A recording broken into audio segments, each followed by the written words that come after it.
Smart ইংলিশের আরও একটি এপিসোড নিয়ে চলে এসেছি আমি। আজকে আমরা দ্য রান অ্যাওয়ে কাইটের সেকেন্ড ইউনিটটা পড়ব। তো চলো শুরু করা যাক। It is always lovely on the Big Half Moon in summer. Big Half Moon দ্বীপে গ্রীষ্মকালটা সত্যিই খুব মনোরম বা সুন্দর। When it is fine the harbour is blue and calm. যখন এই মনোরম আবহাওয়া থাকে তখন বন্দরটা কেমন লাগে? বন্দরটা লাগে একদম নীল আর কাম মানে শান্ত। CALM উচ্চারণটা কাম, এলটা সাইলেন্ট থাকবে। With little wind and ripples, এবং এর সাথে কি হয়? হালকা লিটল উইন্ড, হালকা হালকা বাতাস বয়ে যায়, আর রিপলস মানে সমুদ্রের ঢেউ, সমুদ্রের ঢেউগুলো তখন হালকা থাকে। এভরি সামার, প্রত্যেক গ্রীষ্মে, উই হ্যাড সাম হবি, আমাদের থাকতো কিছু শখ বা আমাদের কিছু আনন্দের বিষয় থাকতো।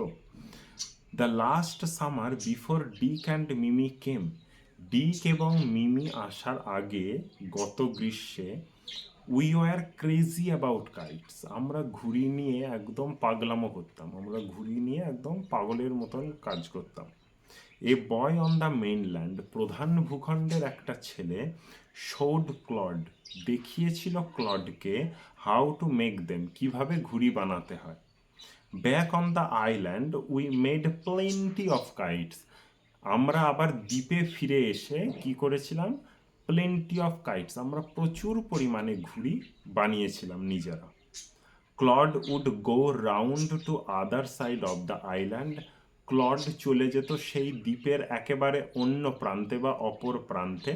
And we would play shipwrecked mariners signalling to each other with kites, এবং আমরা একে অপরে ভাবতাম যে আমরা তেমন নাবিক যাদের জাহাজগুলো ডুবে গেছে। শিপরেক্ট মেরিনার্স মানে যাদের জাহাজগুলো ডুবে যাওয়া এমন নাবিক আমরা নিজেদের মনে করতাম, এবং একে অপরকে সিগনাল পাঠাতাম, সেই ঘুড়িটা উড়িয়ে সিগনাল দিতাম যে এখানে আমি আছি, ওখানে আমি আছি। সেই ঘুড়ি দেখে দেখে তারা মানুষদের খুঁজে নিতে পারবে। We had a kite that was big and covered with lovely red paper, আমাদের একটা ঘুড়ি ছিল, যে ঘুড়িটা ছিল বিগ, বড় ঘুড়ি ছিল, উইথ লাভলি রেড পেপার, সেটা একদম লাল কাগজে মোড়ানো ছিল। We pasted gold tinsel stars all over ইট, আমরা সেই ঘুড়ির ওপরে জড়ি দিয়ে তারা বানিয়েছিলাম। অল ওভার ইট, পুরো ঘুড়িটাতেই। And had written our full names, এবং আমরা আমাদের পুরো নামগুলো তার উপরে লিখে রেখেছিলাম সেই ঘুড়ির উপরে। কি কি নাম? ক্লড লিটি, ক্লডের নাম আমরা বারবার পেয়েছি, তাই এখানে দেখলাম যে Claude Litty. And Philippa Litty, যে এতক্ষণ ধরে গল্পটা বলছে তার নাম তো আমরা একবারও জানি না, বারবার I and Claude, Claude and me, এরমভাবে আমরা পেয়েছি। তাহলে এবার আমরা জানতে পারলাম তার নামটা কি, তার নামটা হচ্ছে ফিলিপা লিটি।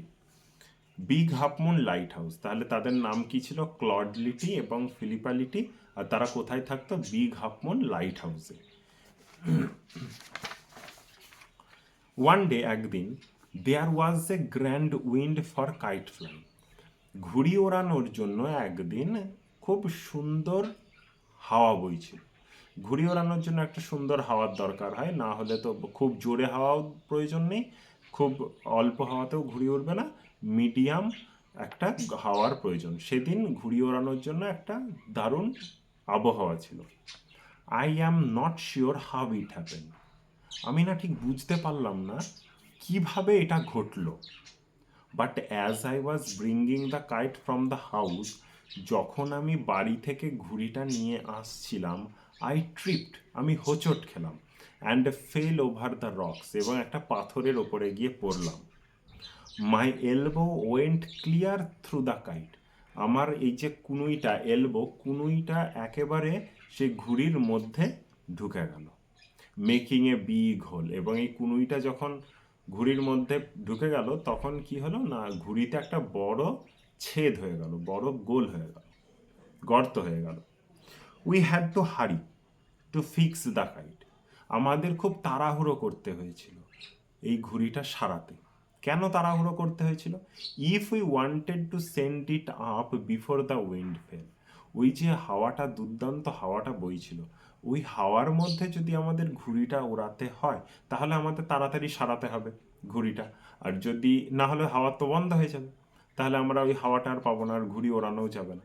তাই আমাদের তাড়াহুড়ো তাড়াহুড়ো করতে হয়েছিল কি করতে না, ওই ঘুড়ি ওড়ানোর জন্য, আবার ঘুড়িটাকে মেরামত করতে। We রাশড into the light house, আমরা লাইট হাউস বা বাতিঘরের দিকে ছুটে গেলাম। টু গেট সাম পেপার, কি আনতে না, কিছু কাগজ আনতে আমরা ছুটে গেলাম।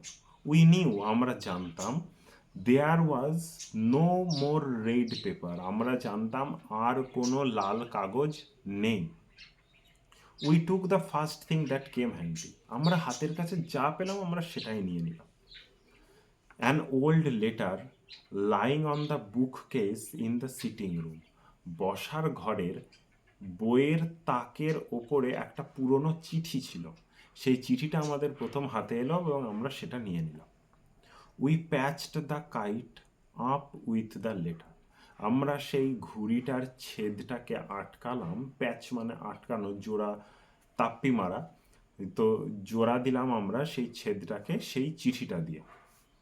এ sheet on each side and dried it by the fire, এবং আমরা সেই কাগজ দিয়ে দুপাশটাকে এরমভাবে ঘুড়িটার সামনে এবং পিছনে আমরা তাপ্পি মারলাম, এবং তারপরে আমরা ওটাকে কি করলাম না, ড্রাইড ইট বাই ফায়ার, এবং আগুনের কাছে নিয়ে গিয়ে একটুখানি সেক দিয়ে যে আঠাটা লাগিয়েছি সেটা যেন টাইট হয়ে শক্ত হয়ে শুকিয়ে যায় সেই ব্যবস্থা করলাম।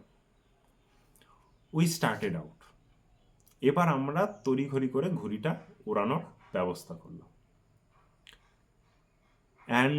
And up went the little went the kite like a bird, অনেক অনেক উপরে উঠে গেল সেই ঘুড়িটা একটা কিসের মতন, বার্ডের মতন, একটা পাখির মতন অনেক উপরে উঠে গেল ঘুড়িটা।